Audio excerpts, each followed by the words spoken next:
long, long trail winding into the land of my dream.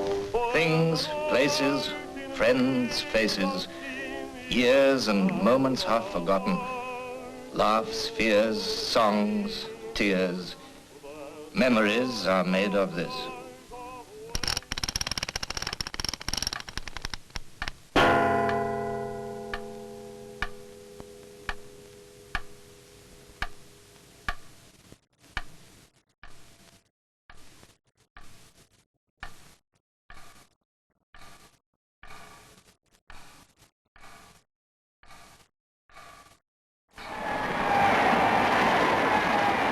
I remember a time of crowds cheering before London's Buckingham Palace and calling for the royal family. That's happened many times, I know, but this was a time with a difference. For this was a time at the end of a long, long trail, a trail of agony for much of mankind. The first hour of a peace for which the world had given up hope. The hour of 11 a.m. on the 11th of November, 1918.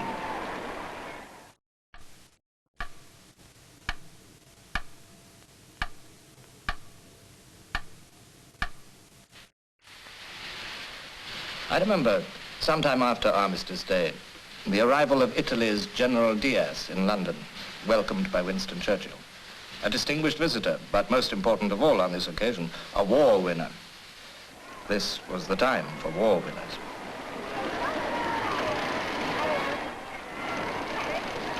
When a mighty conflict reaches its end, after the first wild rejoicing, there comes a feeling of anticlimax, trying to carry on the party before turning to the hard realities of peace, like finishing the bottle of champagne the morning after. And that's how it was in 18.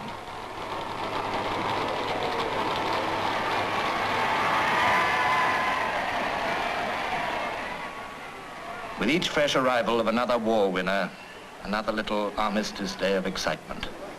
For Allenby, the victor of Jerusalem and the Middle East, for Admiral Jellicoe and General Smuts,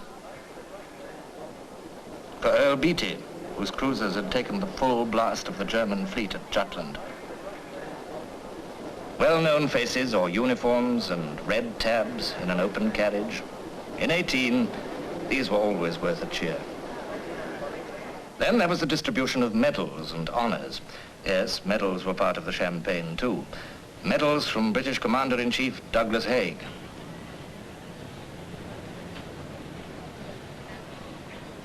Medals from the American Commander-in-Chief, Pershing. Decorations to be pinned on the chests of officers such as Douglas MacArthur. And not to be forgotten, too, were laurels for the political leaders. British Prime Minister David Lloyd George must have his due everywhere he went, not to mention Bonar Law and the rest of his ministers. Such was the long morning after. And the real reason for its hysteria was its complete difference from the mornings of only a few months before. For then, when the war's over, meant never. When, back in February 1918, the Allied High Command reviewed the situation on the Western Front, it was with optimism tempered with not a little foreboding. Before them, the line stretched much along the same path as it had at the close of 1914. A few miles forward here, a few miles back there. But by and large, it was the same old, churned-up battlefield. And what of the warriors? Older, tougher, more experienced, more cynical than ever about ever seeing an end to this horror. Men who took life much as they found it. And believe me, there wasn't much to find. Just simple, basic pleasures, as the mug of steaming tea after a stretch in the line. Or that other iota of paradise, the chance to remove some of the filth that was a greater enemy than all the Germans put together. Morale often depended upon such simple issues as clean feet. And when, once in a while, if ever, the mobile bath unit got around to your section of the line, then ecstasy. Alongside the British were the French. Heavy losses and indifferent leadership had caused a revolt in the French army in 1917. Now the French soldier went plodding philosophically on through the mud of his shattered homelands with, if not a belief in early victory, a tough acceptance of all things unpleasant with a shrug and a c'est la guerre. And what of the enemy? The foe that you only saw as a prisoner or a corpse because you weren't on speaking terms with him. How was his morale, his strength? Though we didn't realize it, for Germany the end was very near. For Germany, the sands were running out. Kaiser Wilhelm and the Crown Prince might still put bold faces on the situation, but in truth, blockaded and physically exhausted, Germany was at the end of her rope.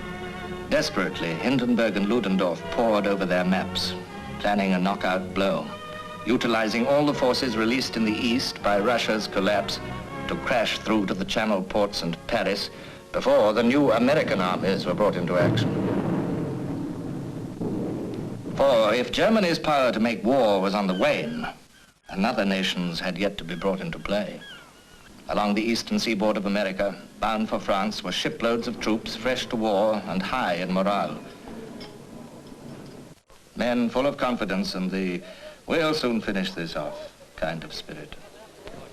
And the American genius for mass production was backing these armies to the hilt. The Yanks were indeed coming, and in strength. In Washington, some of the new military equipment was inspected by the president. Woodrow Wilson had never wanted war. Indeed, he had done all he could to negotiate peace between the belligerents.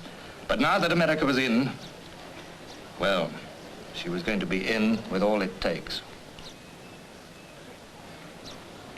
In her streets, recruiting campaigns called upon all the fit and the able, while British tank crews put their monsters through their paces to make it all seem more attractive. Already the first American units were to be seen in Europe, marching through Venice and other cities which had, let's face it, never before experienced anything like it. Already in France, they were tasting their first wine and doing their level best with the aid of instructors to get their Western tongues round the language.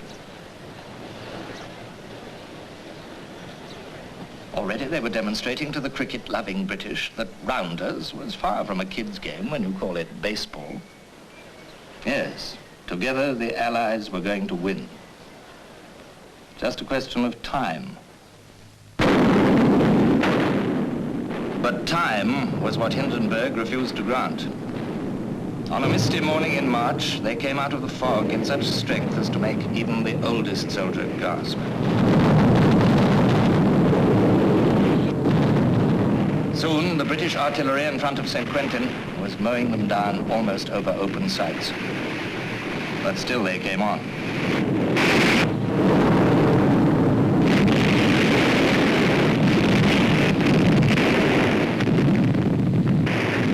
In a matter of hours, they had overwhelmed the British front and were 10 miles on.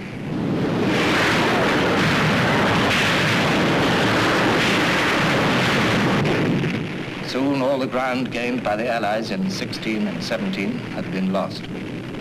The British Fifth Army fell back towards Amiens, exhausted, dizzy and outnumbered, with little hope of stemming the tremendous tide.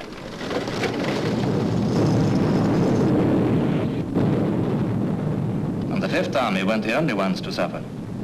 The attacks of March swelled into a mighty spring offensive that threw the French back as far as the old 1914 battlefields of the Marne.